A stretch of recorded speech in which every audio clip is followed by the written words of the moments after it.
Hello, people. Welcome to another Ubers League because LPL sucks. I'm genuinely not liking how the league's going because I thought unrestricted Uber was gonna be fun. I was very wrong. Nothing against Sep or anybody owning it, but I'm not the biggest fan. Like I traded away like half my team. We let somebody get like 9 Ubers. It's a mess. Anyway, welcome to BBF. This is Fran's league. This is another Ubers league. This one's just more so. This is more so your standard Ubers. Though what I like about it is that it's a little bit more lenient about what you can get another Uber with. I think you could get stuff like Xerneas with another Uber, which like I think usually Xerneas you can't.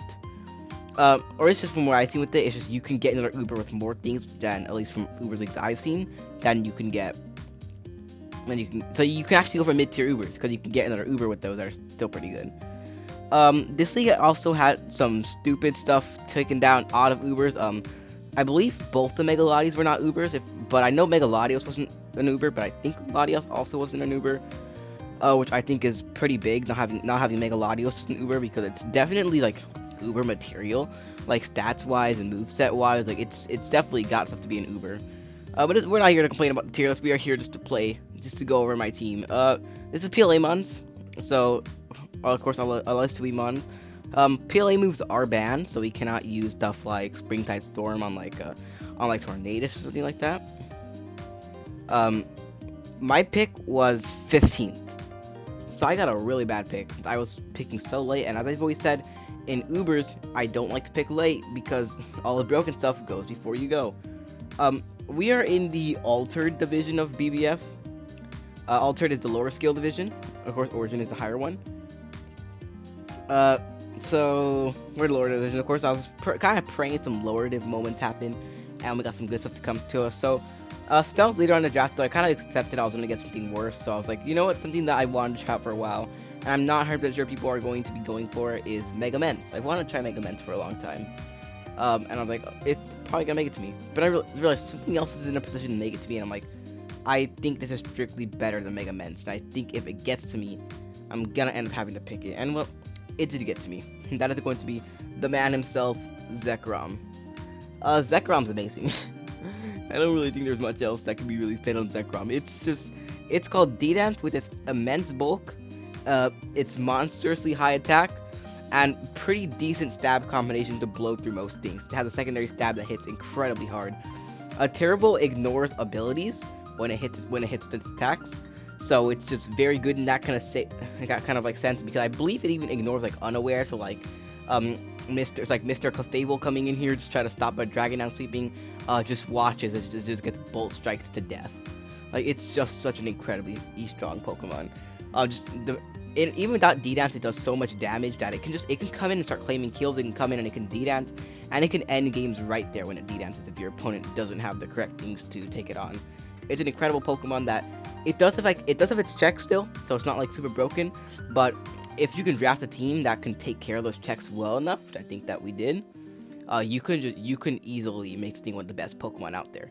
Of course, it also has really usable special attacks. So I'm not gonna say special Zekrom's a thing because it really isn't. But you can run mixed Zekrom, so you can throw on like a Fire Blast for that one Ferrothorn matchup. You can just throw on Fire Blast to blow through it. Like it's got its kind of versatility in those types of sense, but it's primarily just a really great D-Dance sweeper that can easily blow through teams if they're not able to check it well enough.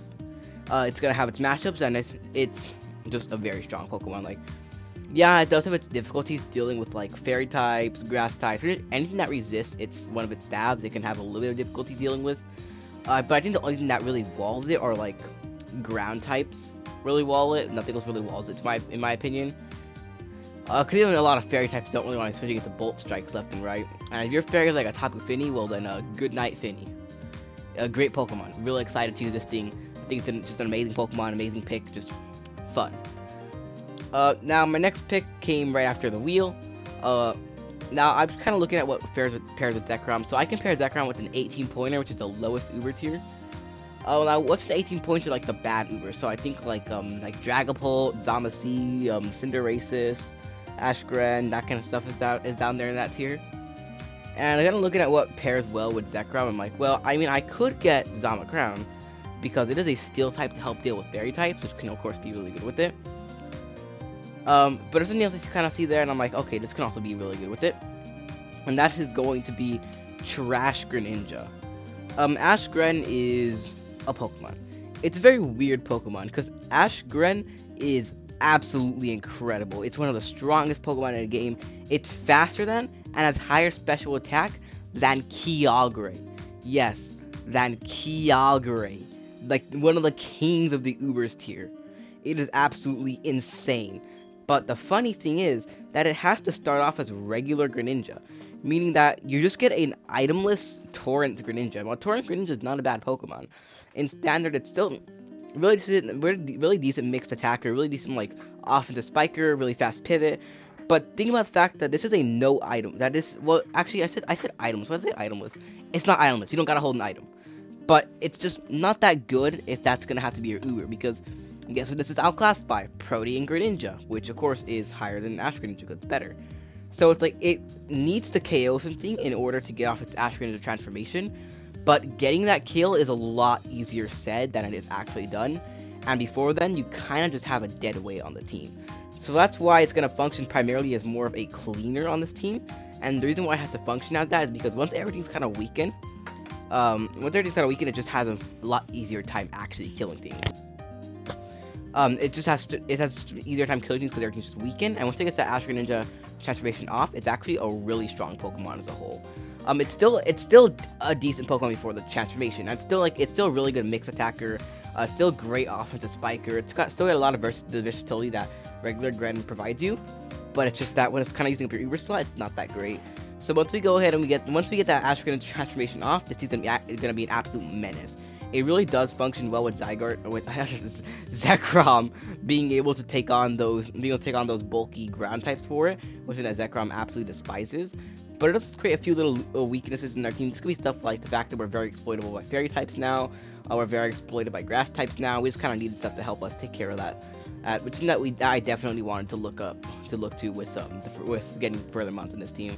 I'm really excited to use Ash Greninja. I'm hoping it does well for us. Of course, it can be dropped for a better water type if we just don't see it working the way we want to.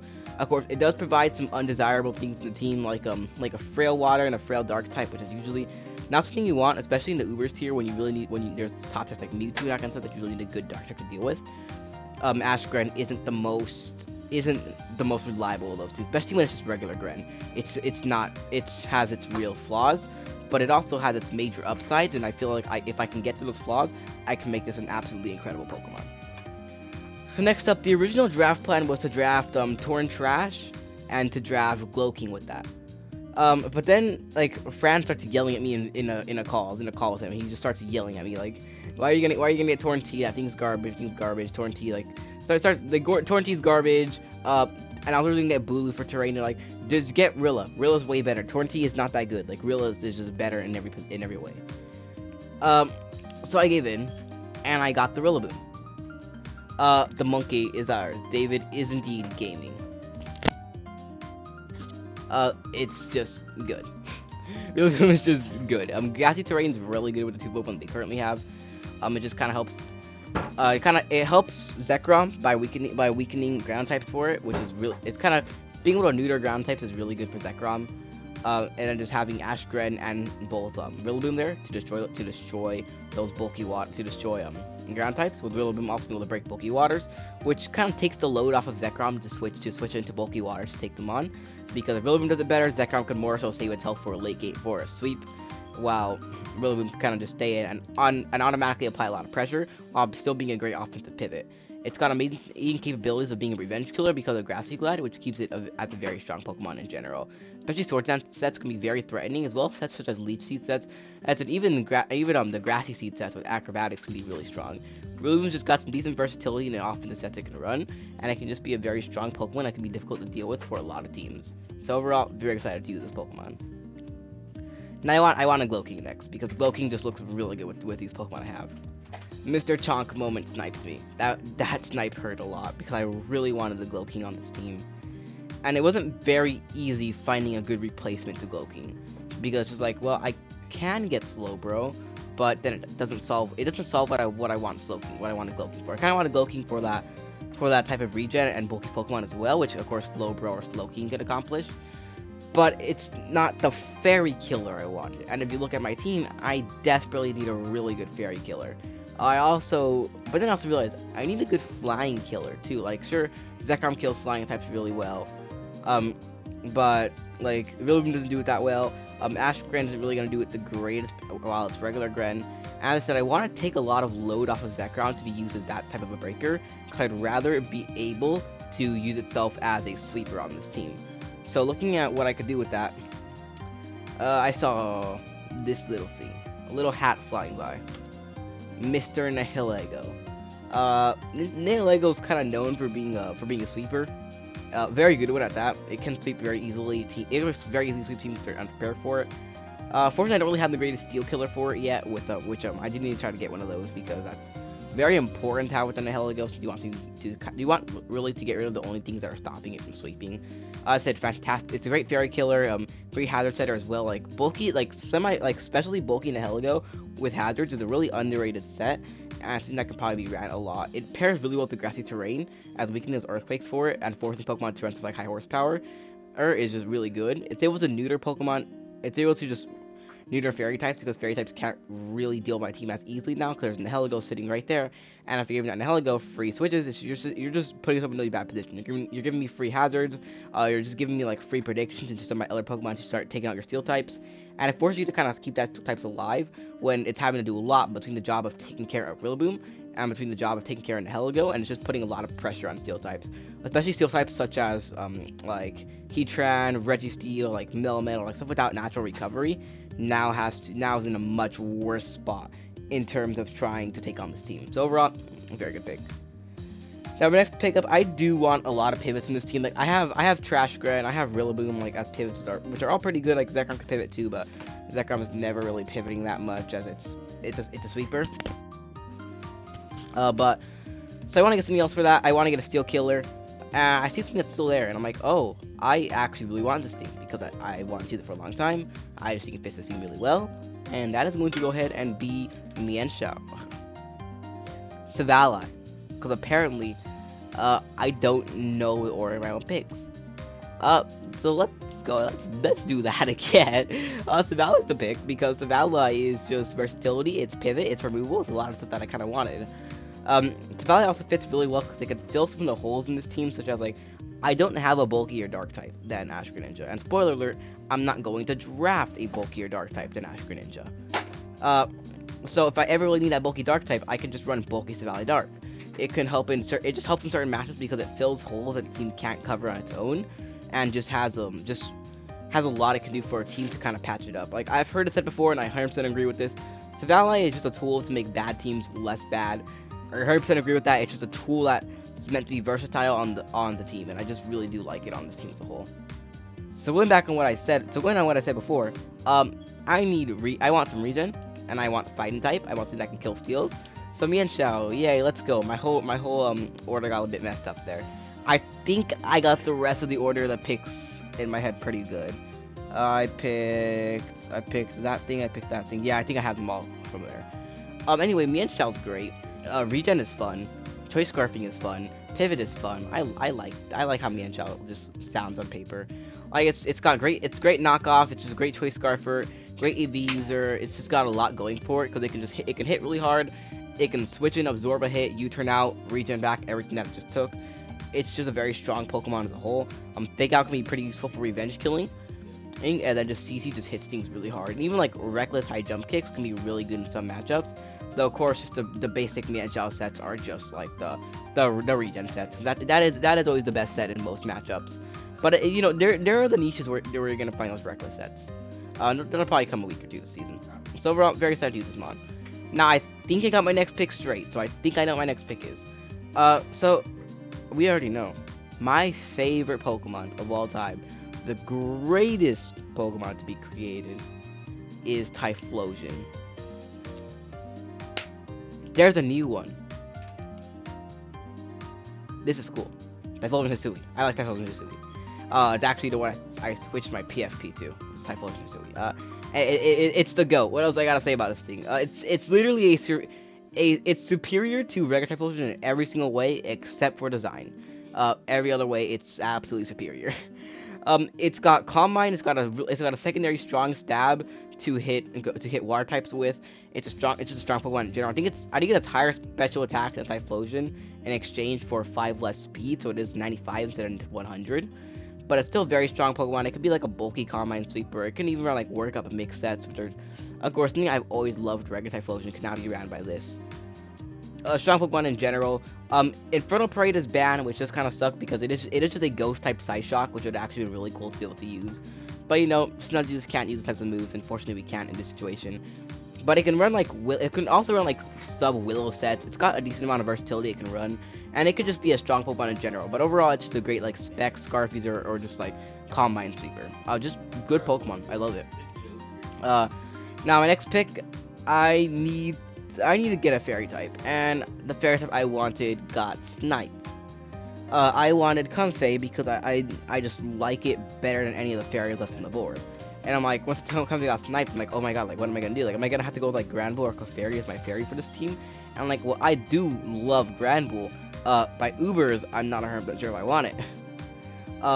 But the person who took it, Tiger VGC, she actually said that she was willing to trade the Comfey because she said that like she kind of screwed up her draft by getting it. And the second I see her say that in chat, I'm messaging her and I'm like, well, if you don't want the Comfey, do you want to trade? I'm like, because I wanted the Comfey, so I'll get a Pokemon for you and trade it to you for the Comfey.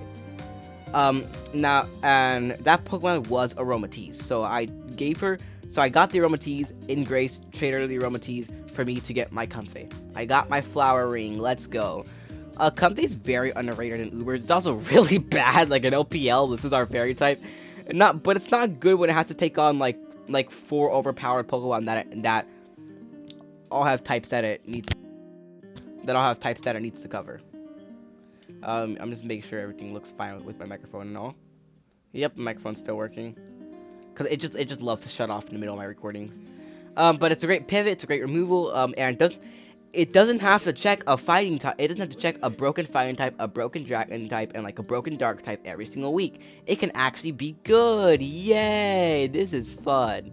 Good Pokemon. I like it. Aromatisse, Florges are trash. Don't ever draft them. Draft Comfey. Goated. I'm spending too much time on Mount Marshy, aren't I? Next pick.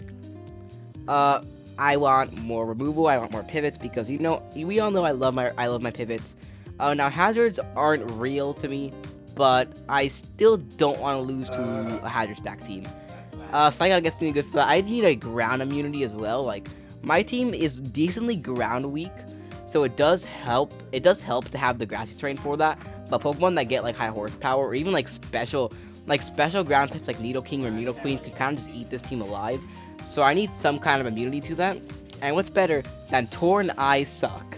Tornadus, I've used Tornadus IO4 in the past. I used it in my first ever draft league. It is a very cool Pokemon in general. It gets some nice little niche with like Prankster T-Wave. I actually don't think it gets a T-Wave. It gets like Prankster Defog, which is like the primary thing it gets. It's a great pivot. It's still pretty fast and it still gets like Nasty Plot, Hurricane, like Knockoff, Heat Wave. Like it still gets some really good stuff. So it can still function as like a Nasty Plot sleeper, similar to how Tornadus T functions like that. It can just work. It can be very good like that. Just very strong Pokemon overall. Like it doesn't really have a lot to say about it. Like it's pretty self-explanatory about what it does. It's primarily going to be that little bit of utility, but can also come offensive some weeks and just good Pokemon in general. And I'm really excited to use this team again because I feel like I couldn't use its full potential back in GDEX. I like it. Now, number 10. Now next up, I don't have Mega Evolution. We all know I really like Mega Evolutions. I think I've only gone one draft without a Mega Evolution. Oh, that Megas were allowed in. I think I've only gone one draft without a Mega Evolution. I'm trying to think. Yeah, I think I've only had one draft where I went without a Mega Evolution where Megas were allowed. Like, I always try to get a Mega. I see this thing. I kind of want it. Like, I know it's not the greatest with the grassy terrain because it does use Earthquake itself. But overall, I still thought it was pretty good, and I really wanted to use it. And that's gonna go ahead. That's gonna be Mega Steelix. Now, Mega Steelix is a great physically bulky Pokemon. Like the physical bulk of Mega Steelix is absolutely incredible. It's very difficult to break things with the physical move, even if it's super effective, just because it can just tank hits from not too strong Pokemon, and it could deal so much damage back to them. Like it's such a strong Pokemon on the physical side. It has its curse sets. Like Curse Mega Steelix is really cool. It can be a really great phaser with like Roar. It doesn't get high horsepower, so it can function as a physical ground type on a grassy terrain team. And I wanted it with Rilla because I wanted to weaken opposing earthquakes for it, as well as give it passive recovery, which is super good for Mega Steelix. It's a really great bump to the hazard game. Hazards aren't real, okay? Don't let anybody tell you hazards exist. They don't. But it's still cool to have another rocker. Overall, cool pick. Number 11, I need a normal type. I need something that can absorb ghost type hits because the Great Engine's not going to do it. I don't want to be forced to run to Valley Normal. I don't want to be forced to run to Valley Dark to take ghost type hits. I really wanted Autono because Autono is the GOAT. I wanted some kind of regen core with Mienshao. Couldn't get it. Joshua sniped me. So what do you get when the Autono is sniped? You get another Wish Passer, and that's Kangaskhan. Kangaskhan we had on our LPL Marathon team, which we made it to semis with. I love this thing just because of what it did in that season. This thing was 1v1ing like a Kyogre team. I think it literally Kyogre just kept setting up Calm Minds in front of it, and it just used Circle Throw to get it out. Which could be a really cool phasing tool with that. It's just a great bulky normal type, great Wish Passing, which could be useful for some of the Pokemon on this team. Primarily like bulky Savale forms. It could be useful for. It can also be useful for like Mega Steelix. It could be really useful for that. It's just a very good bulky normal type. And it's a very standard and basic bulky normal type. But I like the mod. I think it's a really cool Pokemon. I'm really excited to use it. Next up is my beloved Lantern. Lantern, my beloved. This is the last pick of the draft. I love bulky waters. I love pivot electric types. I needed to get one, so Lantern. Lantern it is, my beloved. I love Lantern. Nothing to say about it. Great, pretty bulky Pokemon, great with grassy terrain. Like you usually do see, like I have seen on grassy terrain teams a few times. Because it's just good bulky water, good passive recovery for it, just to help it out a bit, so it's not fully relying on leftovers, and just a strong Pokemon overall. I like it. I like Lantern. I love Lantern. So that's the team for the season. Hope you guys are excited for the season. I will attempt to upload the whole season, but we all know how bad my upload schedule is. I'd be surprised if this even gets uploaded. Yeah, that's the team. I like it. Bye.